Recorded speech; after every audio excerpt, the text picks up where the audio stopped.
உணவே மருந்து என்ற அடிப்படையில் நம் முன்னோர்கள் நம்மைச் சுற்றி விளையக்கூடிய பல்வேறு மருத்துவ குணமிக்க காய்கள், பழங்கள், கீரைகள், தண்டுகள், வேர்கள் என பல்வேறு தாவர இனங்களையும் உணவாக சமைத்து உண்டு ஆரோக்கியமான வாழ்க்கையை வாழ்ந்து வந்துள்ளனர்.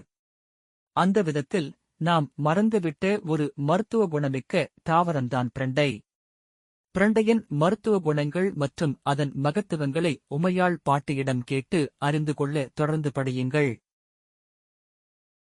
கொல்லைப்புற ரகசியம் தொடர். லாக்டவுன் தளர்வுகள் செய்யப்பட்ட பின் இப்போது அடிக்கடி உமையாள் பாட்டியை பார்க்கும் வாய்ப்பு கிடைப்பது மனதிற்கு உற்சாகத்தை கொடுக்கிறது. இப்பெல்லாம் மக்கள் கொரோனாவோட வாழப் பழகிட்டாங்க. இல்ல பாட்டி, பாட்டியிடம் கேட்டபடியே வீட்டின் நிலை வாசலை கடந்து உள்ளே நுழைந்து அடுப்பங்கரையை அடைந்தேன். பாட்டி வழக்கம் போல வடச்சட்டியில் நெய்விட்டு எதையோ மும்முரமாக வதக்கிக் கொண்டிருந்தாள். தன் கையிலிருந்த பாத்திரத்தை இந்தா பிடி என்றபடி என்னிடம் ஒப்படைத்த பாட்டியிடம், என்ன பாட்டி? இந்திய கேப்டன் ரஹானே வெற்றி கோப்பையை நம்ம யார்கர் கிங் நடராஜன் கிட்ட கொடுத்து அழகு பாக்குற மாதிரி இந்த கிண்ணத்தை எங்கிட்ட தர்றீங்க என்று குறும்பாக கேட்டேன். இது வெற்றி கோப்பையெல்லாம் இல்ல, இது பிரண்டைய உரிச்சத்தோல் கழிவு. இதை போய் கொல்லப்புறத்துல செடிகளுக்கு கீழே போட்டு வாப்பா, உரமாகும் என்றபடி என்னை அனுப்பினாள். பாட்டி பிரண்டை சட்னியே தயார் செய்யத் தொடங்க நானும் சில இட்லிகளை அங்கேயே உண்டுவிட்டு காலை உணவை முடித்துக்கொள்ள ஆர்வமானேன். பிரண்டை பற்றிய பொதுவான தகவல்கள். பாட்டியின் பிரண்டை சட்னி சுவையாக இருந்ததால் 6-7 இட்லிகளுக்கும் மேல் இரைப்பைக்குள் ஐக்கியமாகின. இந்த பிரண்டை சட்னி ரொம்ப டேஸ்டா இருக்கு பாட்டி. இது எப்படி வைக்கணும்னு சொல்லுங்க. எங்க அம்மா கிட்ட சொல்லி அடிக்கடி வைக்க சொல்றேன் என்று பாட்டியிடம் சமையல் குறிப்பை கேட்ட எனக்கு பாட்டியிடமிருந்து பிரண்டையின் மருத்துவ குணங்கள் என்னென்ன என்று தெரிந்து கொள்ளும் வாய்ப்பு கிடைத்தது. பிரண்டை சட்னி எப்படி வைக்கணும்னு உங்க அம்மாவுக்கு ஏற்கனவே தெரியும். ஆனா பிரண்டையில என்னென்ன மருத்துவ குணம் இருக்குன்னு இப்ப நீ தெரிஞ்சுக்கோ. அதான் ரொம்ப முக்கியம். அப்பதான் நீ மார்க்கெட்டுக்கு போகும்போதெல்லாம் பிரண்டைய வாங்கி வருவ. நீ வாங்கி கொடுத்தாதான் வீட்ல உள்ளவங்க செஞ்சு தருவாங்க. கரெக்டா சொன்னீங்க பாட்டி. பிரண்டைய பத்தி சொல்லுங்க கேட்கிறேன்.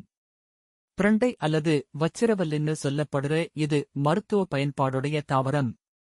இந்த கொடித் தாவரம் சாதாரணமா வேலியோரமா வளரும். பிரண்டையில ஓலை பிரண்டை, உருண்டை பிரண்டை, சதுர பிரண்டை, களிப்பிரண்டை, இனிப்பு பிரண்டை, புளிப்பு பிரண்டை, முப்பிரண்டை என பல வகை இருக்கு.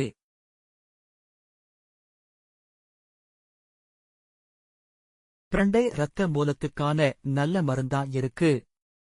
வாயு பிடிப்பு, கை கால் குடைச்சலுக்கான மருந்தாவும் பயன்படுது. இரைப்பை அலர்ஜி, அஜீரணம் மற்றும் பசியின்மை போன்ற எல்லா செரிமான பிரச்சனைக்கும் பிரண்டை துவையல் மிகவும் சிறந்த மருந்தாக இருக்கும். மூலம் மற்றும் குடற்புழு நீக்குவதற்கு பிரண்டை நல்ல மருந்தா இருக்கு.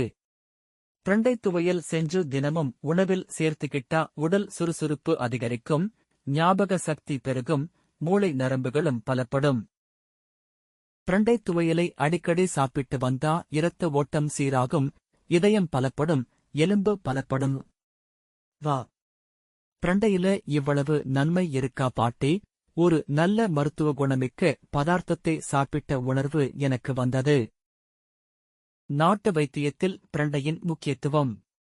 நாட்டு வைத்திய முறைப்படி இன்னும் சில குறிப்புகளை சொல்றேன் கேட்டுக்கோ அப்படின்னு பாட்டி இன்னும் சில மருத்துவ குறிப்புகளை விரிவாகச் சொல்ல நானும் அப்படியே அங்கே அமர்ந்தபடி கேட்கலானேன்.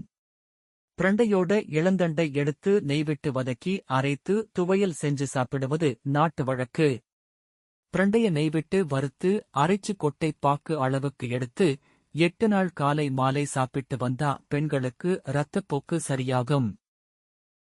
பிரண்டை இளந்தண்டை இலையோட சேர்த்து உலர்த்தி பொடி செஞ்சு சுக்குத்தூள் மிளகுத்தூள் சேர்த்து சாப்பிட்டு வந்தா செரியாமை குணமாகும்.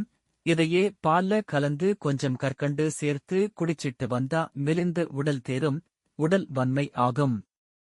பிரண்டை தண்டை சின்னதா வெட்டி சுண்ணாம்பு நீர்ல ஊற வச்சு வேளைக்கு 1-2 எடுத்து சாப்பிட்டு வந்தா பசிய நல்லா தூண்டும்.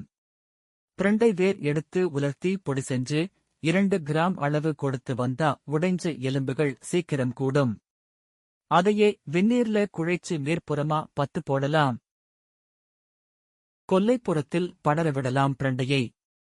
பாட்டி இப்படி பிரண்டையோட மருத்துவ குறிப்புகளை அடுக்கிக்கிட்டே போக, பாட்டி, போதும். எனக்கு ஒன்னு நல்லா புரிஞ்சிருச்சு என்று சொல்லி பாட்டியை இடைமறித்தேன். மொத்தத்துல பிரண்டைய நம்ம அன்றாட உணவுல அடிக்கடி சேர்த்துக்கிட்டு நம்ம ஃப்ரெண்டா ஆக்கிட்டோம்னா நாம ஆரோக்கியமா வாழலாம். ஆமா. உங்க வீட்டு கொல்லப்புறத்துல பிரண்டை கொடிய வேலியில படரவிடு. அப்புறம் உங்க வீட்ல ஆரோக்கிய கொடி பறக்கும் என்று பஞ்ச் டயலாக்குடன் பாட்டி முடிக்க, நானும் பாட்டியிடமிருந்து கொஞ்சம் பிரண்டைகளை பெற்றுக்கொண்டு கிளம்பினேன்.